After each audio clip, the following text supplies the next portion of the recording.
If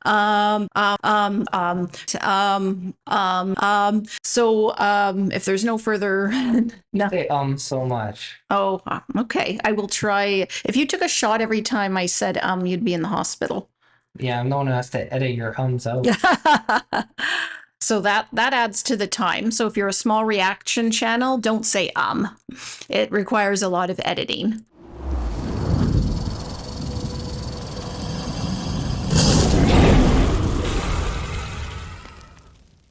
We started our reaction channel about 6 months ago, and we have learned so many important lessons that we want to share with you. If you're a small reaction channel, or if you are thinking about starting your own reaction channel, we have some very important insights to share with you. If you're new to the channel, welcome aboard. I'm Andrea, this is Phil, and we are the Kai Masters. You can catch all of our TV, movies, and music reactions on our playlists. When we first started our channel, we didn't have any experience or knowledge about what it took to run a reaction channel, so we kind of jumped into it a bit blind. Basically, it was just a trial and error experience. As a result, we made several mistakes and learned some very important lessons that we want to share with you guys.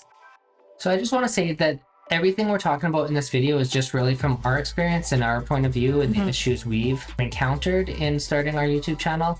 We're not like trying to tell you how to run your YouTube channel or anything. We're just trying to maybe help you out if we can. And really, this is just about us and what everyone's experience is different. Yeah, this is just about our journey in creating a YouTube channel. So exactly, and they're just, you may not encounter them. They're just things to watch out for and mistakes that we've made that we don't want you to repeat. So let's get right to the list. But before we do that, if you enjoy our content, please give it a like, subscribe to the channel. We also have a Patreon where you can catch all of our full unedited reactions well in advance of the YouTube videos. So let's get right to it.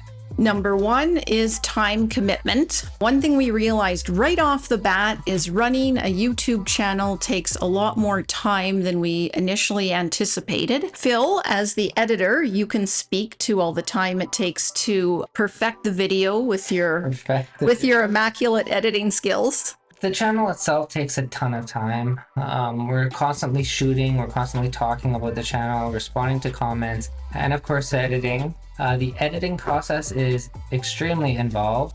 I mean, if you've ever edited anything, you know that it can be pretty time consuming. It also depends how much editing you want going into it. But yeah, we spend several hours probably every week editing the videos for Patreon and for YouTube. Patreon's really straightforward, but there's still you still need to get it together and get it synced and everything. And the YouTube versions are very difficult, especially with the copyright challenges, which we will talk about here in a second. Just to elaborate on that, we upload 3 to 4 times a week, so that is a lot of time for shooting, for editing, for responding to comments and everything else, but it's all been worth it so far. So let's get right to number 2. Copyright challenges. Speaking of time commitment, another major challenge involves copyright issues, which can add to the time of redoing the editing to deal with the copyright claims. We've had videos blocked, and we've also had manual reviews. And Phil, you're the one most impacted by this, so... No, this could be a whole video by itself. Copyright is a real headache for reactors, at least for us. Anytime you don't like the edit on one of our videos, or you're not happy with it, or we cut out a scene, or there's mute the music, music muted. I mean, there's a reason for it, right? Believe me, we don't want to have the frame up for only 3 seconds and then down and all these cuts within the video. But sometimes that's the only way to avoid the blocks. The amount of time I spend fixing a video, uploading it, testing the copyright on it to get it flagged and blocked, and then I have to go back and fix it. It's really difficult. So, we don't want to do that, and we get a lot of comments on the editing sometimes, and I mean, we do the best we can to try and avoid these copyright issues. But I mean, like, it's either we do that or the video's blocked and you don't see it at all. Right. And the other issue as well is with muting the music in certain parts. We don't want to mute the music. We want to give you guys the full experience, but unfortunately the copyright owners will get YouTube to block the video if the music is not muted.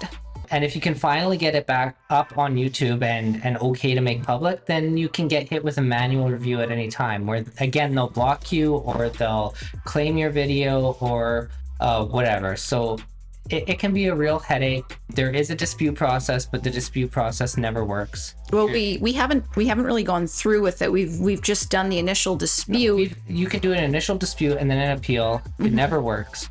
They always deny it. And so you can't go as far as like risking them suing you and doing a counter notification. We haven't done. We don't want to get into that. So a lot of the videos on our channel have been claimed. All of the K-pop we can't monetize. A lot of the movies have been manually reviewed and claimed. So if you're seeing commercials on those, we're not getting. That's not going to us. That's going to the copyright owner. I mean, whatever. It is what it is, right? We're just trying to grow our channel. Exactly. So, I mean, right now our goal is to gain more subs, to get more likes, to get more views. That all contributes to improving our placement in the mysterious and wonderful algorithm. So, Phil, you wanted to actually make a comment on how you have reached out to some of the other reaction channels and formed a community. Well, no, just I find that there's not a lot of public information about the copyright challenges and what you can do to avoid them and what you can do.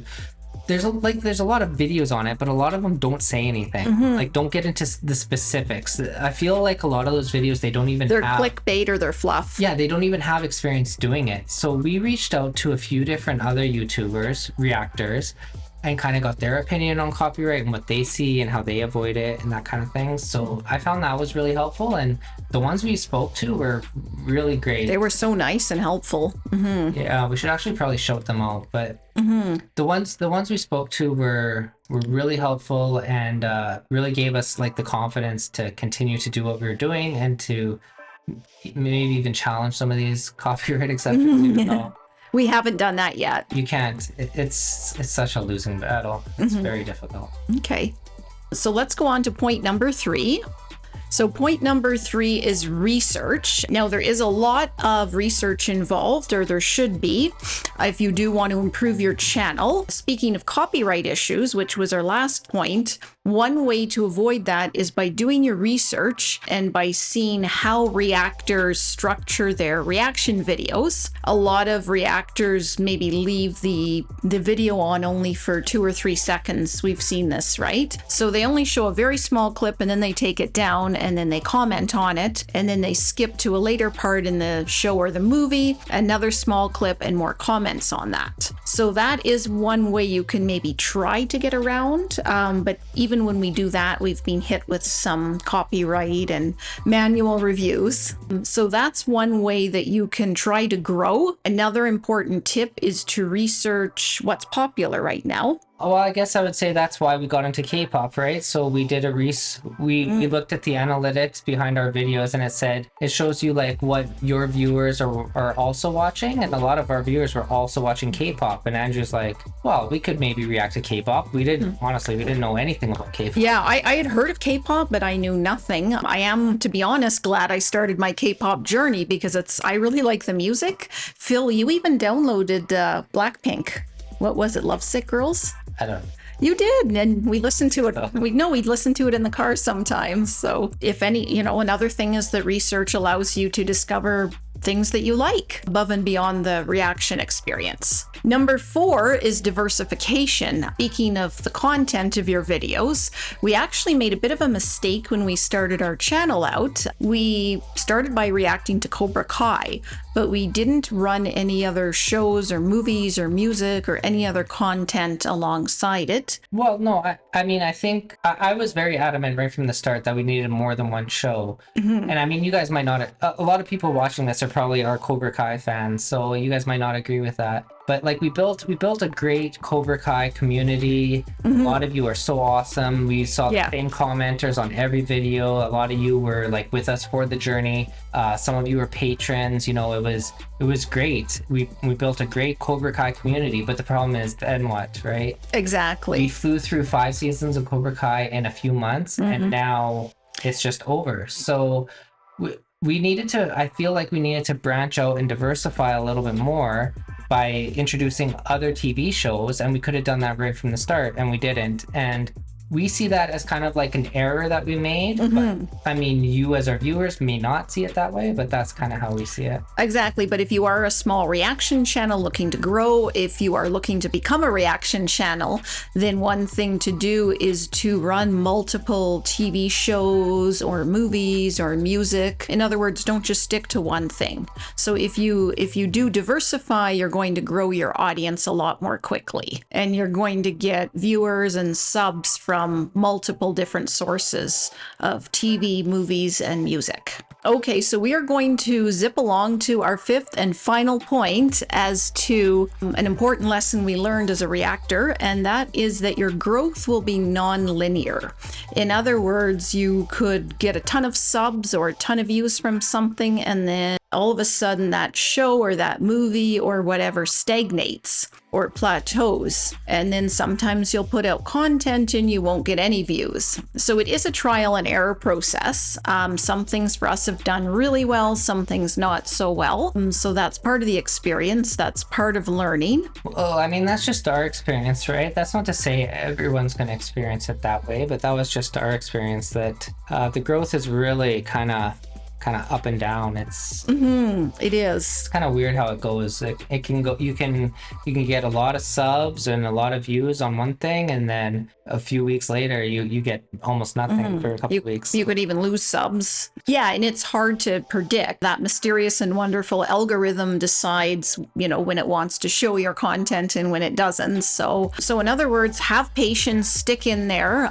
So basically what I'm saying, the polarizing aspect or the nonlinear growth, because one of the most important lessons, which is kind of a bonus lesson, is patience. So just keep trying different things, just stick with the good things, and basically just keep going. So basically, altogether, these lessons taught us that running a reaction channel involves a significant learning curve. There's a lot of learning involved, a lot of trial and error, as I said. We were tempted on a few occasions to just pack it in, but we've kept going, and we're here to bring you this content today. So hopefully this video was helpful to you as small reactors. If anybody wants to drop a comment, share their experience, ask questions, feel free. Remember to like, subscribe to the channel. If you do want more videos like this, please let us know. Okay, so we'll see you guys next time. See you.